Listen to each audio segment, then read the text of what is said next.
It was a Friday afternoon in the Anatolian highlands. The date was August 26th of 1071. As darkness fell, a Byzantine emperor captured and defeated was led before the Sultan of Seljuk Turks in just half a day. The heartland of the Byzantine Empire was lost forever. According to historian Jasper Strater, writing in History Today in 1967, this was the Battle of Manzikert. It was a battle that unwittingly founded the Seljuk Empire of Rome, paved the way for the Ottoman Empire, and introduced the Turks into the orbit of European history, sparking the Eastern question that would echo through 19th and 20th centuries. This is the story of that dreadful day. To understand what was lost at Manzikert, we have to understand what Anatolia was to Byzantium. It was the empire's recruiting ground, providing more than half of its military districts, known as Thames. It was the source of its grain and the vital land route connecting Constantinople to the markets of Cathay and the Indias. Jasper Strater notes that in a single afternoon this was all lost to Christendom. The irony of Manzikert is that Seljuk Sultan Arslan, whose name means mountain lion, had no intention of fighting the Byzantines that day. His grand ambition was to the south, to subjugate Fatimid Egypt and unite the Muslim world under the Abbasi Caliphate. But by 1071, circumstances forced his hand. For years, Byzantine policy had been to secure its eastern frontier. They had annexed strong points on the Euphrates, and in a move Strater calls an error, absorbed the buffer state of Armenia in 1045. But the empire was weakening. Under Emperor Constantine 9 Ducas, the treasure was drained. Commercial monopolies were failing, and to save money, the army's pay and privileges were cut. It was no longer an attractive career, and the defense of the empire fell increasingly on foreign mercenaries, Normans, Franks, Slavs, even dissident Turks known as the Pechenegs.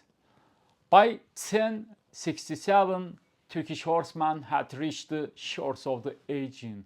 The empire needed a soldier, and so Constantine's widow, Eudoxia, married a bold and rash professional soldier named Romanus for Diogenes, elevating him to the purple.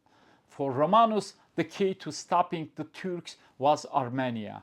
In the first years of his reign, he found success retaking fortresses on the upper Euphrates, but his army was plagued by epidemic and hunger. The enemy he faced was unlike any other. Alparslan's force relied on light horse archers, whose arrows, according to Strater, were so powerful they could impale a Byzantine Kadaf dragged a heavily armored cavalryman to his horse. The Seljuks brought new method of war from the east.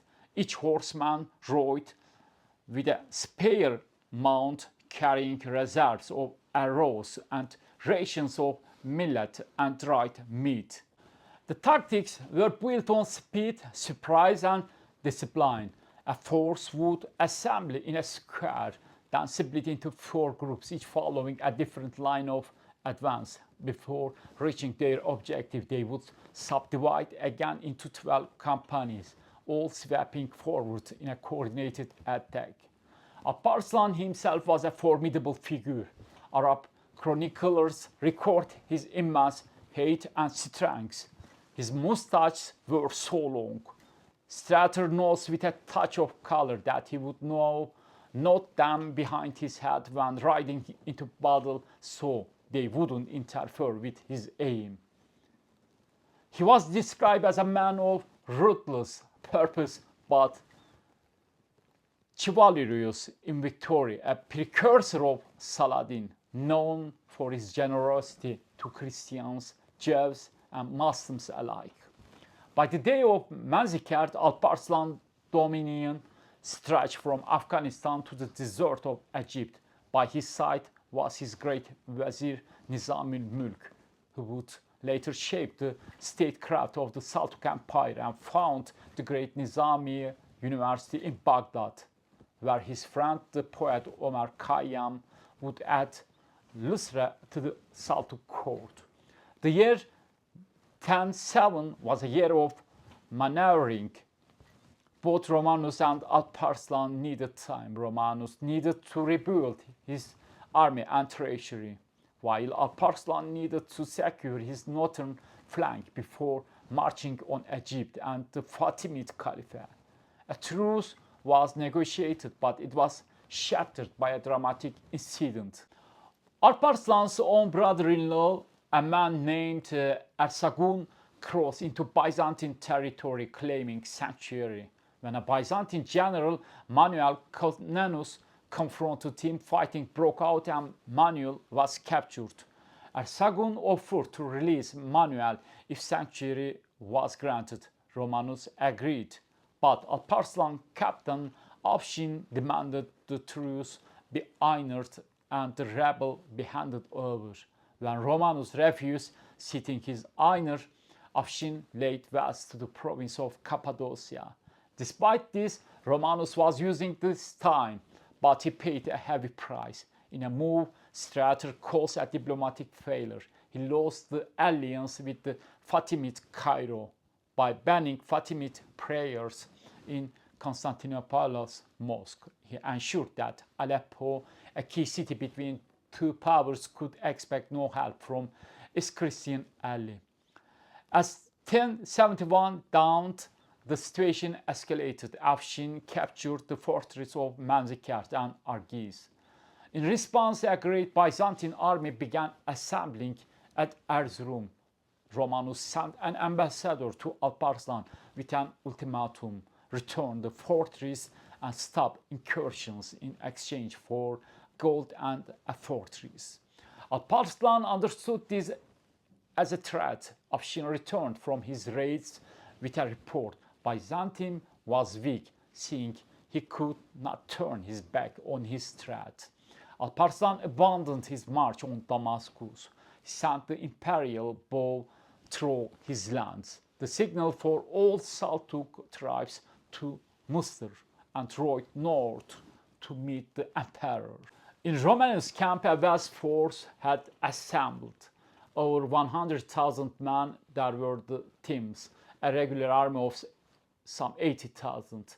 There were Scythians, Frank, Armenians, Goths, Bulgars, and the Pechenegs, who were tribally related to the Seljuks. There were heavy cataphracts, foot soldiers, archers, and lancers. And there was the baggage train, a colossal mangonel, a siege engine that could throw a stone half a ton in weight, was drawn by 100 teams of oxen and served by 1,200 men. There were thousands of wagons carrying weapons, holy relics, and a treasure of 1,000,000 denarii. There was even a large perfect pearl known as the Orpan, which, as the historian Anna Komana would later remind her readers, was lost forever at Manzikert. At the heart of this majestic assembly was the emperor himself, clad in garments heavy with gold and jewels, his purple boots sewn with pearls. As August advanced, the two armies converged on the one area around Lake Van. On August 16, a Byzantine force of 20,000 was drawn into an engagement and routed by a Seljuk reconnaissance force. Romanus made camp and learned that Alparslan was advancing swiftly. On Wednesday, August 24th, Alparslan arrived and set up his tent just 3 miles from the imperial camp. His army was smaller. The lowest estimates put it at the 20,000, but it was disciplined and confident. The day before the battle, Alparslan made one final offer. He sent an ambassador, the envoy of Caliph of Baghdad, to propose peace. The Turks would withdraw and their invasions guaranteed by the Caliph himself. But Romanus rejected this offer. Jasper Strater suggests several reasons. Romanus believed his own intelligence that the Seljuks were weak.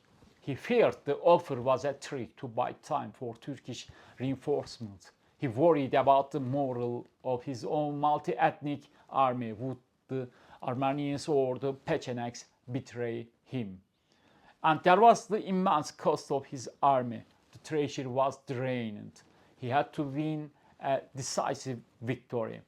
The counteroffer Romanus sent back was an insult. The Sultan must evacuate his camp so the emperor could occupy it. On Thursday, Alparslan ordered his tent folded. A messenger arrived from Caliph of Baghdad announcing that from every mosque in Abbasi lands, prayers for a Seljuk victory would be read on Friday, the holiday. Alparslan was fighting for Islam. He addressed his army. He told them, Strater recounts that paradise awaited the martyrs and imperial booty awaited those who survived. His men prostrated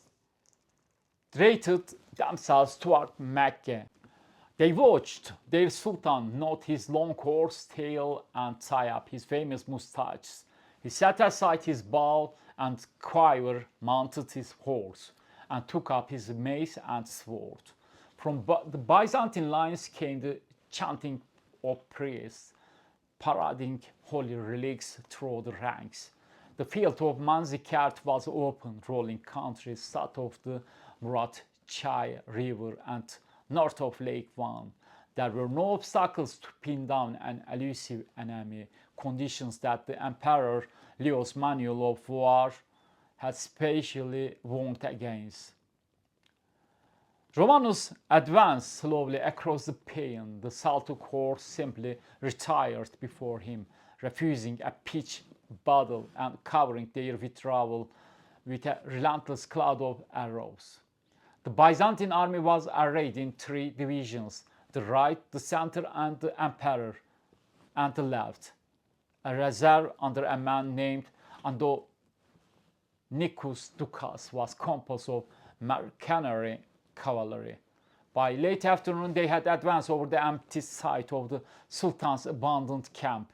The foot soldiers were tiring and darkness was approaching. Romanus decided there would be no major engagement that day. He gave the order to about face and retire to the base camp. It was a fatal decision. In the chaos of turning an entire army in the dark, the order was misunderstood. From the rear guard went up to cry that emperor had been killed and they had been betrayed by the Armenians and Pechenegs. As the center tried to wheel, the flanks hesitated. Gaps appeared between the curves. The formation was broken. Alparslan saw his moment. He released 10,000 fresh cavalry. The fresh Seljuk cavalry rode down and on an army facing 2 directions. The center stood and fought, but the flanks, columns, and the reserve fled. The slaughter lasted throughout the night. The might of Byzantium was destroyed. For the first time in history, a Christian emperor fell prisoner to the Turks. The imperial camp was looted. The treasure of 1,000,000 denarii, the jewels, the gold, inlaid arms of the patricians, all were taken. The holy relics were lost to Christendom. The orpan, the great pearl, was gone. The wounded Emperor Romanus was brought before Alparslan. According to Strater, the Sultan treated him with courtesy and kindness. A ransom of 1.5 million dinari was agreed upon, though it was never paid. Alparslan returned the emperor's throne and vestments, even riding with him to show he still recognized him as emperor. But the damage was irreversible. Romanus was later blinded by his Christian enemies back in Constantinople. Alparslan was killed before he could achieve his dream of an Islamic empire. Anatolia, however, was now open.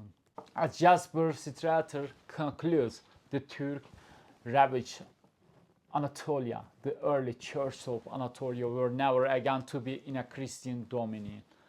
The Battle of Manzikert was not just a military defeat, it was a historical turning point.